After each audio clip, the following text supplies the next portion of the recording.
পেঠা পরাঠা কিংবা পাপড়ি চাট, ইতিহাসের শহর, প্রেমের শহর। খানদানি এই শহরের খাওয়া দাওয়াও গল্প ও ভালোবাসায় ভরা। আগ্রার অলিগলি ঘুরে খাবার চেখে দেখলেন শর্মিলা বসু ঠাকুর। আগ্রা গেছি এর আগে 3 বার। প্রথমবার সেই ছোটবেলায় মা বাবা ভাইদের সঙ্গে। তাজমহল, আগ্রা ফোর্ট ও অন্যান্য ঐতিহাসিক নিদর্শন দেখে ফেলাই ছিল মূল উদ্দেশ্য।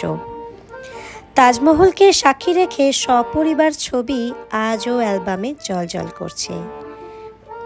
কিন্তু এবারে মাত্র 2 দিনের ছুটিতে আমার আগ্রা সফরের মূল লক্ষ্য ছিল পুরনো এই শহরের অলিগলিতে খাবার চেখে বেড়ানো। দিল্লি থেকে গাড়িতেই রওনা দিলাম। এখন নতুন, সংক্ষিপ্ত ও ঝকঝকে রাস্তা ধরে আগ্রা পৌঁছতে সময় লাগে ঘন্টা 3। হোটেলের ব্যবস্থা আগে থেকেই করা ছিল। চেক ইন করে ফ্রেশ হয়ে বেরিয়ে পড়লাম আগ্রার ফুটপাথ ভ্রমণে। বহু বছর পরে এলাম এই শহরে। পুরনো সেই গন্ধ, ফেলে আসার সময়ের মেজাজ এখনও অটুটি আছে দেখলাম। যাত্রা শুরু করলাম সদর বাজার থেকে। হরেক রকম দোকানে ছাওয়া এই বাজার। আগ্রার জুতো তো বিখ্যাত। লাল, হলুদ, গোলাপি, খয়েরি নানা রঙের মজুরি নজর কাড়ে। দামও তেমন বেশি নয়। আছে রঙিন চুড়ি আর জাঙ্ক জুয়েলারি। গোল্ড পলিশড গয়নার বেশ রমরমা দেখলাম। পাথরের মূর্তিও চোখে পড়ল। কিন্তু সবকিছু ছাপিয়ে এই বাজারে একচেটিয়া হলো খাওয়া দাওয়া। এখানে গোটা একটা গলিরই নাম চাট গলি। প্রাথমিক সরেজমিনে যা বুঝলাম, খাবারের দোকান বাছা খুব মুশকিলের ব্যাপার এই গলিতে। সকলেই দুর্ধর্ষ। সব খাবারই দেখে মনে হচ্ছে দারুণ হবে। গলির দুধারেই সারিবদ্ধ ছোট বড় দোকান।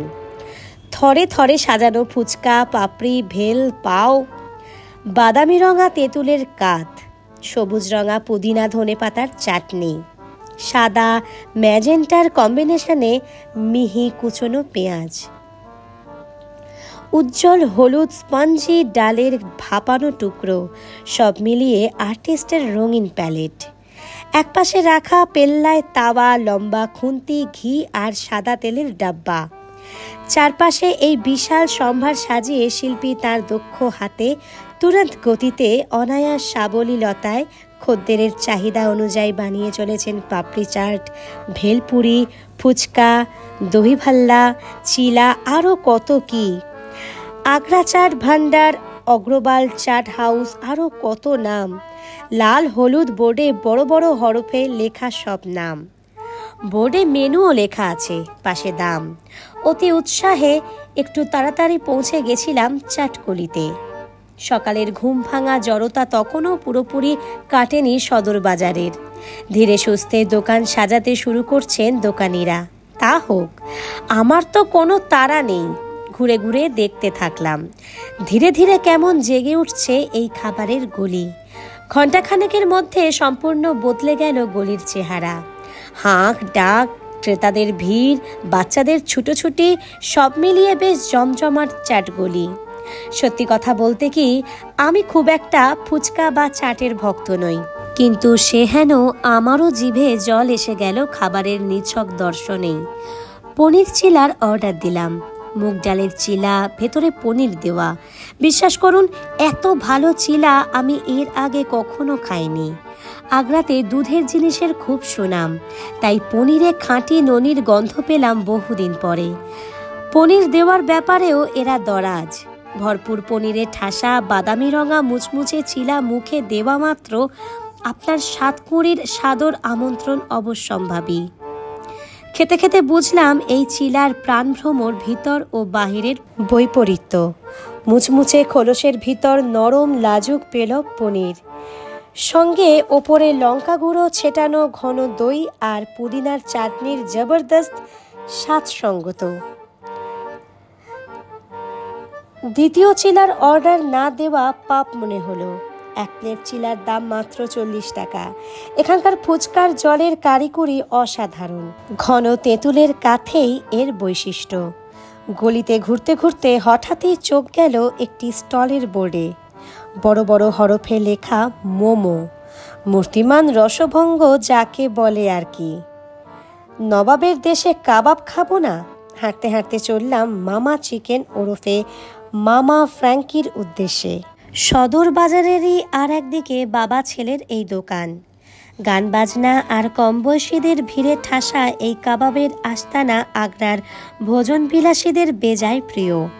বিশেষত রুমালি রুটির আদরে মোড়া ভেজা ভেজা কাবাবের র্যাপের সঙ্গে আগ্রাবাসীর পরিচয় ঘটিয়েছেন এই পিতা পুত্রের জুটি। তবে সনাতন খানদানি কাবাব সর্বদাই বেশি নম্বর পাবে আমার কাছে। চিকেন এবং মাটনের শিক কাবাব ও শামি কাবাব লাজবাব। শামি কাবাবের নরম বিনয়ী স্বভাবে আপনি আকৃষ্ট না হয়ে পারবেনই না। সে জানে আপনি তাকে ভালোবাসবেন, আত্মপ্রত্যয়ী সে, তাই একাই 100। তাকে ভালোবাসার জন্য আর কিছু লাগে না, মুখে দেওয়া মাত্র আপনি এবং সে দুজনেই আহ্লাদে আটখানা, গোলে জল একেবারে। চাটগলিতে রামবাবু পরাঠা ভাণ্ডার না গেলে তো আমার এই যাত্রাই অসম্পূর্ণ থেকে যেত। এখন রামবাবুর ভাই হরিশঙ্কর ও তার 3 ছেলে দায়িত্ব নিয়েছেন এই পরোটা সাম্রাজ্যের। এই পরোটা আমাদের বাঙালি পরোটার মতো নয়, মানে তাওয়ায় ঘি বা সাদা তেল ছড়িয়ে শ্যালো ফ্রাইড নয়। এই পরোটা ছাঁকা তেলে ভাজা হয়, সঙ্গে ঝালঝাল আলুর সবজি, আম আর লঙ্কার আচার। ভালো জিনিস স্বাস্থ্যের পক্ষে ভালো নয় গোছের বুলি বাক্সে তালাবন্ধ করে তুলে রাখুন। তাড়িয়ে তাড়িয়ে উপভোগ করুন পরতে পরতে পরাঠার মজা। কখনো আলু, কখনো কপি, কখনো বা গাজর। বহুস্তরীয় এই পরাঠার অন্তঃস্থলে প্রবেশ করাটাই এক অভিজ্ঞতা। এ স্বাদের সত্যি ভাগ হবে না। কেলাজির ভেলপুরিও খেতে ভুলবেন না যেন। ঘুগনির বিছানায় লালচে আলু টিক্কি হলো ভাল্লা। তেঁতুলের চাটনি আর ধনেপাতার লাস্ট মিনিট টাচেই সে তৈরি। আগ্রার বিখ্যাত জলখাবার হলো বেদাই। সহজভাবে বুঝতে গেলে আমরা যাকে কচুরি বলি তাই। প্রতাপপুরায় দেবীরাম সুইটস এর সামনে রবিবার সকালে লম্বা লাইন পড়ে যায় এই বেদাইয়ের জন্য। সঙ্গে আলুর সবজি, নধরকান্তি কাঁচা লঙ্কা আর চাটনি। আলু সবজির ঝালে আপনি যখন গলদঘর্ম তখনই আপনাকে শান্ত করার জন্য পাতে পড়বে গরম জিলিপি, মুচমুচে রসালো। আহ, কি আরাম! মিষ্টির কথায় মনে পড়ল, আগ্রার পেঠার কথাই তো বলা হলো না। পেঠা আমার একদম পছন্দ নয়, মানে এতদিন পছন্দ ছিল না। পাকা চাল কুমড়ো থেকে তৈরি এই পেঠা কেমন যেন শক্ত আর কিটকিটে মিষ্টি।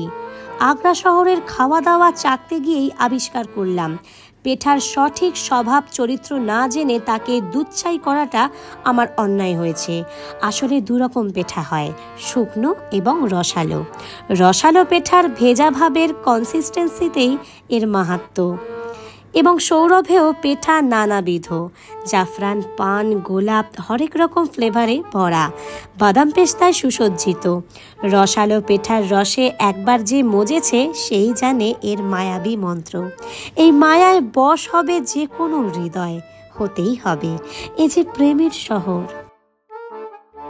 Life on the road. আজকের ভিডিওটা এখানেই শেষ করলাম। পরবর্তী ভিডিওর নোটিফিকেশন পেতে আমার চ্যানেল ট্যুরিজম ডায়েরি অবশ্যই সাবস্ক্রাইব করে বেল আইকনটি প্রেস করে রাখুন। আর ভিডিওটি ভালো লেগে থাকলে একটা লাইক দিয়ে শেয়ার করতে ভুলবেন না। ততক্ষণের জন্য টাটা।